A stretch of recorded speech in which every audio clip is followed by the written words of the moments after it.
Right. That time of year. Predictions. You know, I found out that Jamie Carragher has the same mug as me. You know, it says the boss.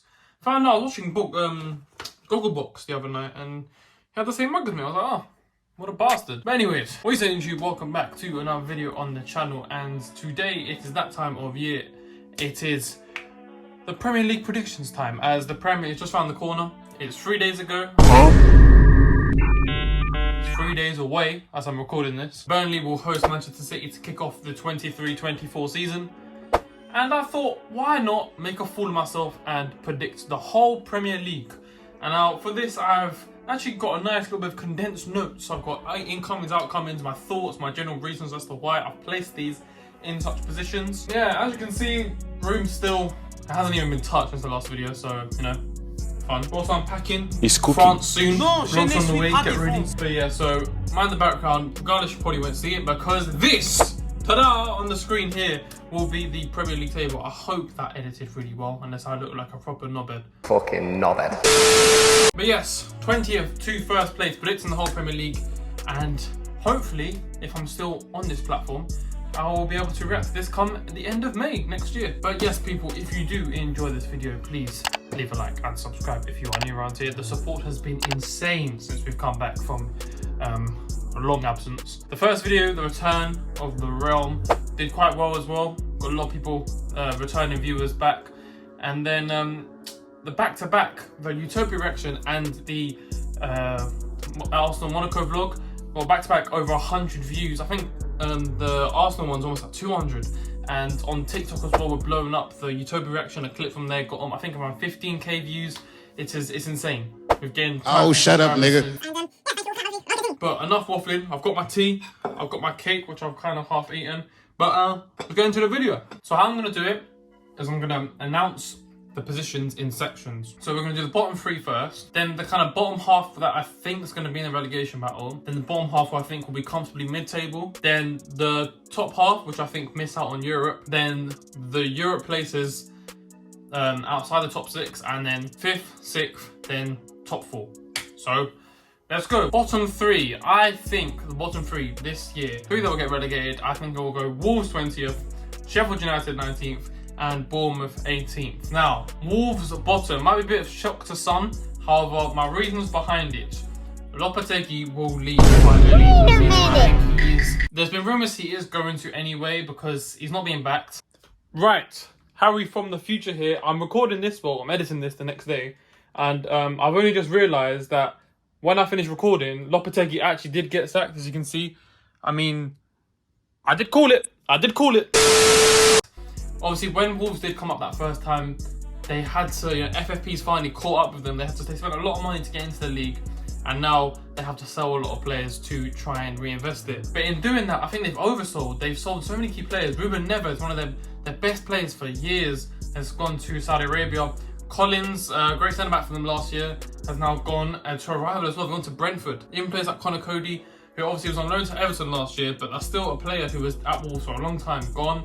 Gone to Leicester as well, to the Championship. And experienced players like João Moutinho, that's 2 of their key midfielders just gone. Another experienced player in Diego Costa. Granted, he wasn't that great for them, but it's still, like I said, another experienced player down the drain. And 2 of their I'd say, best players, Adama Traore and Raul Jimenez, have also left the club, which is quite... if you told me that back when, like, the 1920 season, I wouldn't believe you. They were on fire. Jimenez was scoring week in, week out. Adama Traore was one of the most exciting talents around. But yeah, and in replacing them, they've got Doherty, who obviously left them for Tottenham, went to Atletico Madrid, let's say Villarreal, and is now back, but realistically, I think he's past his time, but we'll see. And then they got Cunha from Atletico Madrid as well, 42 million, I think they spent on him, quite a lot of money, and I still think they are lacking an attacking threat, a real defensive shape, and that midfield is so empty now, it's insane. So I think with Lopetegui not being back to, we'll probably leave quite early on, and then from then on will just be a spiral or just decline. And I think once they hit that bottom position, I don't think they're going to be moving from there. So that's my prediction for 20th. 19th place, Sheffield United. Now, I don't think they have the quality for this league. They haven't recruited well enough. They've got 2 signings so far, I'm pretty sure. They've got Austin Trusty from Arsenal, centre-back, America. Never actually made into Arsenal's first team. Was on loan for Birmingham last season, but they had a relatively low finish actually. But obviously being an Arsenal fan myself, I only get to watch him in pre-season, and he was alright. But is he enough to keep them in this league? I don't know. Not convinced by this side, especially in that they've lost one of their most key players from last season that got them up. And he's gone to Marseille for like 40 million, I think. So it's still a good sum of money, but they're not investing it really as of yet. Obviously things can change, windows still open, but even the manager, I'm not really convinced about a lot of this team. And I do think it's not going to be the same when they came up the first time round, 1920. I think it's going to be more of like a Fulham or a Norwich. It's going to go straight back down, unfortunately. I think their home form will keep them above bottom of the table, because they do have quite a good crowd. But apart from that, I think they will. I think it's destined for them to go down. Now, Bournemouth in 18th, wrapping up relegation zones. This may be controversial, but I think second season syndrome. Obviously, with the sacking of Gary O'Neill, a lot of people were shocked, a lot of people were surprised. But I can see the direction they want to go in. Obviously, get a new, refreshing manager, try and implement his style of play and take the league by storm. But unfortunately, I don't think it will go that way. They've lost quite a key player, Jefferson Lerma. I was really surprised when they let him go for free, especially to a rival of Crystal Palace. And in recruitment-wise, they've signed quite a lot of players. Obviously, Justin Kluivert from Roma. They've signed a new goalkeeper on loan from Inter, Rodu. I just don't think these are the players that are going to keep you up in this league. I think it will be tight with who I'm going to put it above them. But I think, unfortunately, they just won't have the squad quality to stay up. I could be proved wrong. A lot of people proved wrong last season about him, but I think they're going to go down. These teams, I think, will be in the relegation battle, but they will survive. So I think 17th, Forest, 16th, Luton Town, and 15th, Fulham. Now with Forest, I think they will scrape survival once again. I think their home form will be a massive factor. Their away form was atrocious last year, and I think it will be the same this year. The home form will just nudge them over the edge over Bournemouth. And they've recruited Langer from United, and they've got Chris Wood on a permanent transfer from Newcastle. However, that is just simply not enough. They have lost quite a few players as well. They've lost Lodi and Keylor Navas, who was on loan from them. And they've also lost Henderson from United, and also Lingard as well. I just don't think they have the quality to really push on. I think they hope they will this season. I think they're going to need way more than the signings they already have, which they may still do. But the manager, I'm glad they stuck with him. There's a lack of loyalty into the modern game, so I'm happy in that sense. But yeah, I think they will just edge survival just about. Now 16th, Luton Town, the new boys. Whilst I do think that it's similar to Forest in a way that their home form will definitely carry them. There'll be a rock around the place. Then first couple of home games, I think, will do well for them. Their away form similarly, I think, will lack, but I think they'll be harder to break down, as obviously they're new to the league. With Forest, you kind of know how they're going to play, but I think they're going to surprise quite a lot of people who underestimate them, and yeah, I think they will survive. They signed a good few players. Nakamba obviously was crucial in their promotion last season. They got him back on a permanent deal this time. They got Kabor on loan, a young wing back, and also they've got Chong, an ex-Manchester United player. But yeah, I think for now they should be fine, but next season I think they're going to need to drastically improve, because they will be similarly how I think Forest can be this season. The next season, I think Luton will be figured out the way they're kind of playing. But yeah, I think they'll be fine for this season. 15th, I've got Fulham, like I've said. It's another one of those second season syndromes. I think they're going to be a lot worse than they were last season. They took a lot of people by surprise last season. But a lot of people responsible for their form have kind of either left or just aren't really hitting the heights. I think Willian's rumoured to leave. Mitrovic? He's still no play for the club again, but then he played a friendly last time. I don't know. That situation's a little bit messy. And they've lost quite a lot of players. You know, they've lost Daniel James, they lost Solomon, they've lost Brian, they've lost Mbabu. Some of these weren't the greatest for them, but regardless, it's still quite a lot of that depth gone. And obviously they brought in Bassi from Ajax, a good defender, so we'll see how he does. And also Jimenez from Wolves, but like I said, there's a reason why he wasn't hitting the heights at Wolves, but who knows, maybe we can make it here. But I think the main thing that'll differentiate them from the teams below them is just the quality in players like Andres Pereira, Leno, stuff like that. So I think they will be alright. Now, finishing the bottom half of the table, 14th Palace, Everton 13th, 12th West Ham, and 11th Brentford. With Crystal Palace, I think the club is stagnating. it's not, they've been in this league for so long, but yet have always been in the same positions. They're not doing a Brighton or an Aston Villa where you really just solidify yourself into them, that top half finishes, that European place. And I think the board is happy with that. There's a lack of ambition in that club, even with the recruitment of managers, for example, with Roy Hodgson. While yes, granted, he kept them up last season, it's going back to an old manager who you wanted out because of the boring style of play. It's just, I don't really see a point of it. You might as well just let Vieira do his thing, but I don't know, maybe this could be a season where where Hodgson does prove the doubters wrong, like he did last season towards the end. But for me, it's just the recruitment. Obviously, they lost Zaha, one of the biggest players in modern history, to Galatasaray supposedly, and they've lost their skipper in Milivojevic as well. So they've lost quite a key players, and they could even lose Elise by the time the window finishes, with him being strongly linked to Chelsea. But yeah, they have signed Franco from Flamengo, a young forward. And also they signed Jefferson Lerma from Bournemouth, as I mentioned earlier, on a free transfer. So that's some good depth as well. But yeah, I think they are going to struggle in a couple of years. The thing is, Palace, it could be, like I said, they could be 14th, but in the same way, they could literally just drop into the bottom three, just like that. That's what I think.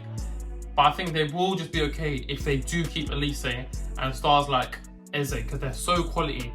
That attacking threat that they have will just be good enough. Now, 13th, Everton. I think it's gonna be a way better season. I think they've learned from the last couple of seasons when they've survived in the last few games of the season. And I think Dyche having a pre-season, having more time to implement his style of play, they will be harder to break down, harder to beat, especially at home this season. And I think the additions, obviously they've got Danjuma on loan, they've got Ashley Young, so a little bit of experience, and they've got rid of someone Deadwood, Begovic has gone, Jerry Mina, Moise Keane. Yeah, I think that exciting wingers of, for example, Damari Gray, Dwight McNeil, Danjuma, even like Iwobi, I know he's kind of a midfielder these days, but I think that will just bring in more of attacking threat. But I do think they do still need a striker, because Calvert-Lewin, obviously when he's on form, he's amazing, but he's barely ever not injured, so we'll have to see on that. Now, 12th, I'm going to say West Ham.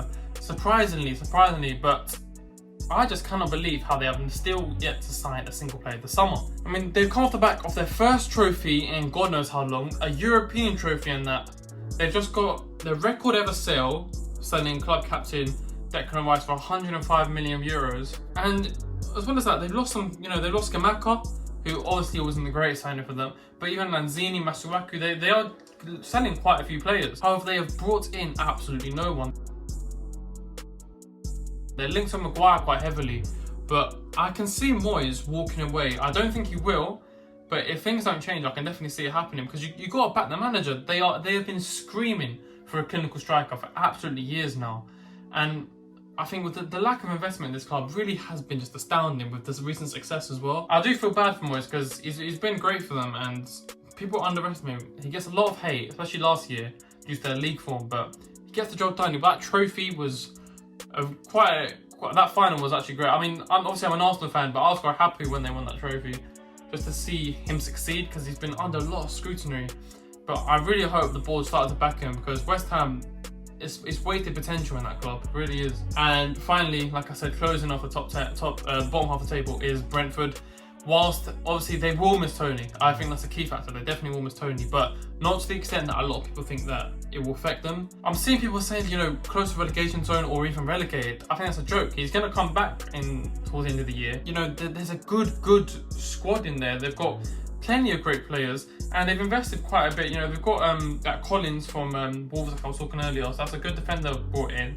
They've got that Shade guy, the German one, who was on loan last season, on a permanent transfer now, and they haven't really sold anyone significant. So I've got a question where these rumours are coming from, and obviously the main factor here is Thomas Frank. I think he's a great manager, and their style of football, the rock and roll style of football as they like to call it, I don't see it as relegation contender football. So I don't know. I think they will stay up. Ivan Toney will definitely be crucial in that. I think when he comes back, that's when they'll kick on a little bit more. But I think their first start to the season will lack a little bit. That's why I'm going to say 11th place. But I'm sure they'll be happy regardless. Now, my 10th and 9th positions, these are the ones just missing out on European football and still remain in the top half of the table. I'm going to say Burnley in 10th, and here's the surprise, Newcastle United in 9th. Now, are you serious? 10th place, Burnley. I think they're going to have a stellar season. I do have worries though. I think that could interchange with some of the likes of Brentford, and if West Ham do invest, then West Ham as well. Because I think the greatest, because obviously I haven't watched the Championship that much. I'm trying to watch it more this season, obviously, because it's amazing this season, the amount of quality they've got in there, the amount of teams. But I'm going to have to say, when you look back and how people were saying, you know, that was one of the greatest Championship sides of all time, the players in that side haven't rejoined for the Premier League season. The likes of Taya, they have not got back. Maatsen is staying at Chelsea. And Howard Bella, like, there are so many players they're not getting back. I say Howard Bella, Howard Bellis. Oh my God. I think with company style of play, you do need these kind of really technically good footballers, which, to be fair, they have made quite a few signings. James Trafford, I'm really excited to see in the Premier League after his under-21 Euro antics. What a save, by the way. I was astounded when he got that last kick of the game. And yeah, they've got Obafemi, Bayer, Redmond, O'Shea. So some good experience in there. And some also couple of players for a couple of big bucks like Amundi. But yeah, I'm excited to see how they do. I'm excited to see how company influences the league. And but yeah, I do think they are going to be the surprise package of the season, and a top 10 finish for them is, I think they take that all day, every day. Now, 9th place, Newcastle United. I think UCL will affect them tremendously. For me, they don't have a squad depth yet. And that might be controversial, but I just don't see it. Like, some of the signings they brought in, obviously Tonali, but there's a history of players coming in from Italy not succeeding. There's a few, you know, odd ones out, like Jorginho was quite good when he came here. I don't know if he will settle into Newcastle as well. I don't know. Oh, they've also got Harvey Barnes, and as I'm recording this, they've only just gone and signed Livramento from Southampton. So some great signings, but for me, it's just the balance between Premier League and Champions League. I mean, these doubts started, I think, during the Carabao Cup. You know, when they lost to United, there was a period around them kind of few months where they just plummeted and they dropped like to 7th or something, 6th, 7th. So I think that just shows that when the going gets tough, like, they really do struggle. And I think Eddie Howe will come up against a lot of scrutiny this year, which I think will be harsh. I think he needs more time, because you can definitely see he's improving the club tremendously. And the quality of their players, I mean, I'm a big fan of Isak, Bruno, Almiron obviously fell off towards the season as well, but they've got a great team. But I do think that Champions League will just affect them too much compared to the teams around them. And saying that, I do think they will reach the knockouts of the Champions League, so hopefully that's a little bit of, you know, cushioning for those Newcastle United fans but hurt by this. But I could be wrong. Now, 8th, 7th positions. So I'm going to put 8th position Brighton and Hove Albion, and then 7th Aston Villa. Now, I'm assuming with Brighton that Caicedo leaves, because if he doesn't, it's pretty much a different story. He's so vital. He's such a great player. He's that kind of player that it can take you a couple of positions up or down. But I do also think that Europa League is a lot more intense than the Conference League, so I think that's where Villa kind of go up a notch. But Brighton-wise, you know, De Zerbi, great manager, but the fact they haven't been able to re-sign players like Colwill, I think, will be huge. And losing players like McAllister, and they've also looked Sanchez as well to Chelsea, but he wasn't starting anyway. And plus, they've already got a new keeper, so I think they'll be fine. But some of their recruitment has been stellar. They got João Pedro from Watford, who was apparently a really talented player. James Milner, a bit of experience at midfield. Mohamed Dahoud from Borussia Dortmund. They got Igor. He played in the Conference League final against West Ham for Fiorentina, defender. And yeah, Verbruggen was the goalkeeper they signed. So they have recruited well. It's going to be interesting to see how they do this season, balancing Europe for the first time. But yeah, if Caicedo does leave, it's quite a big hit. So that's why I'm going to say 8th. So still Europe. Now, 7th, Aston Villa. I think that they will either win the Conference League this year or go to the semi-finals. But regardless, the reason I think that they will overcome Brighton is because Emery, the manager, he has experience with balancing the Europe with the Prem. He's very much one of their managers who improve certain players, like Watkins, you can see, Jacob Ramsey, Douglas Luiz, and I think that's only set to continue. Some of their new signings have been absolutely outstanding. Diaby, they convinced them to reject Saudi money, which is a lot these days. But yeah, a lot of top teams are in for him, so that's a big signing all around. Also, Pau Torres from Villarreal, a player who has played under Unai Emery before, so will know his style of play, probably be easier to implement his ideas and carry them out further. It's an upgrade on Tyrone Mings, what they already have, so very good in that aspect. And also Yuri Tielemans on a free transfer from Leicester. Great bit of business there. And quality, we all know his quality. You know, a lot of people say about his work ethic and stuff. He's a quality footballer, and I think Emery will be able to get the best out of him. And they've done all this without losing any really significant players. I mean, they've only sold Sanson, who wasn't the greatest of players for them, Ashley Young, who was getting on anyway, and Marvin Campbell, which was also not playing for them either. So yeah, I think that out of these kind of underdogs, which I call them, which are like the Villa, Brightons and the Newcastles, the one that are kind of like disrupting the big six these days, I think they will overcome the three of them and finish 7th, just missing out on the top 6. So 6th position, Tottenham Hotspur, and 5th position, Liverpool. Right, I've got to explain these ones. All right, 6th, Tottenham. I think the best signing of Tottenham summer is keeping Kane. Obviously, he hasn't signed a contract extension, and I don't think he will. I think he will go for a free next summer. I think Ange, his style of play will definitely improve results. I don't think they'll be embarrassed as much as they were last season. And some of their recruitment, like, they're really going at it in this window. They've signed Kulusevski on a permanent, which is, although he wasn't the greatest last season because of injuries, the season before that, I think just proved his quality, that he has something there. Fucking hell, I'm talking a lot, right?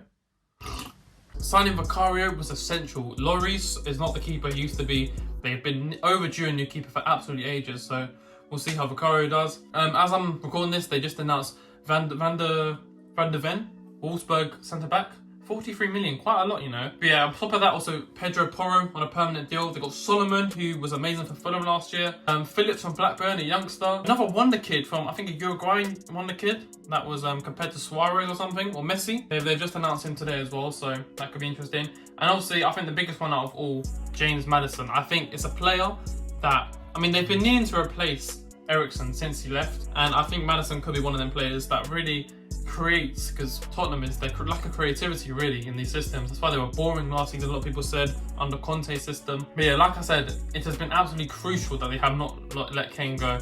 But I think them just being able to, I think that definitely with their finish this year, it will definitely mean it will come to the end of Kane's Tottenham journey. Now, the big one, Liverpool. I do think they'll miss out on Champions League again, but I think they'll probably win the Europa League, because I think Klopp will just have that kind of them standards. The main thing with Liverpool for me is they simply do not have the depth. Like, they have signed Szoboszlai, they've signed McAllister, but then, so that's 2 midfielders they brought in for a hefty amount, by the way. But in doing that, you've let, like, what, 5 midfielders gone? They've got Fabinho out, Henderson out, Oxlade-Chamberlain out, Keita out, Milner out, and then also they've lost Firmino as well. Like, it's a lot of outgoings without that many incomings coming in to support that little bit of depth. And I think they still need another centre-back. Van Dijk ain't the man he used to be. And I think with time, you're going to slowly need to realise that they need new fullbacks. Obviously, Trent, I think, will be the longer-lasting one out of him and Robertson.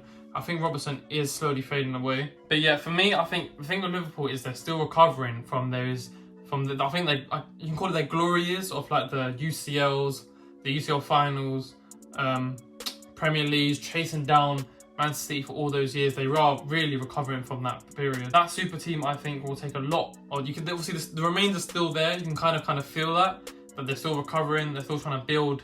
I think it'll take a couple of years to rebuild and get back to their winning mentality. But until then, I think 5th. Now, 4th and 3rd. Before, I had Manchester United 4th and Chelsea 3rd. However, as I'm recording this, it's been announced that Nkunku has unfortunately suffered a big injury and will be out for the first couple of weeks of the season. So I'm actually going to say that Chelsea come 4th and United come 3rd. I think the thing with Chelsea, I think they'll be definitely the surprise package of the season. They have no Europe. They have new, fresh players. The clear out they've had is insane.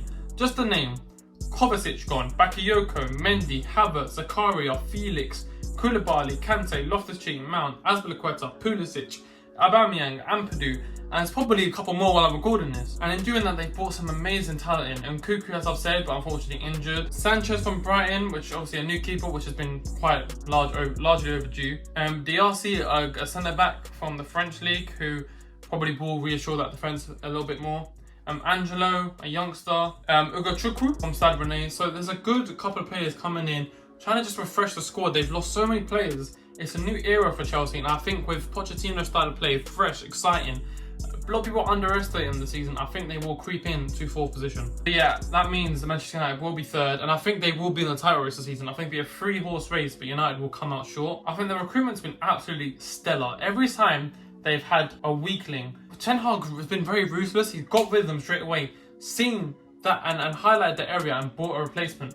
So they got rid of De Gea this year, which I think was essential. He is not, like, similar to Lloris, he's not the man he used to be. And they've brought in an absolutely amazing keeper, I think, Onana. I think he's the perfect modern day keeper. And a lot of people will criticize him for, you know, playing up the back a bit too much and stuff like this. But for me, listen, he's a talented footballer, and people are just, with keepers, they're under so much scrutiny these days. So people just pick and choose whenever they can. But yeah, Mason Mount, I think, will be a little bit underwhelming. Don't think it will live up to the expectations a lot of people think he will. He won't be bad. I don't think he'll flop, but he won't be like, I think because obviously he's playing as an 8 as well, I think, in that system. So I don't think he'll be scoring goals and assists, and I think he'll have a couple of bad performances, but overall he'll be an alright signing. Kind of like how Eriksen was when they first brought him in. And finally, Højlund. That is the big one, isn't it? 65 million from Atalanta is a big signing. He has a lot of pressure on him, but they've needed a direct out-and-out number 9. Weghorst did not cut it last year at all. Martial is unreliable. So, like I said, another area Ten Hag needs to address, and he's done it quite quickly in that. I think they'll need another year to refresh some positions, like how they've been doing each year. And I think if they get a couple more, probably fullbacks, another winger maybe, and then I think they truly will win a major title rather soon. It's coming. Ten Hag's that kind of manager. And yeah, Maguire may leave as I'm recording this as well, but obviously they sold Alanga, Tejas, Jones, and De Gea's all gone as well. So quite a good bit of outgoings, but yeah, I think they will finish 3rd. So it's the big one. Obviously, I'm an Arsenal fan, if you can't tell. The picture of me is a child with Pires, just saying, and his signature on my flag. I've never predicted Arsenal to win a league before, because even last year, I didn't think we'd do it, because I just know my club. I have a feeling.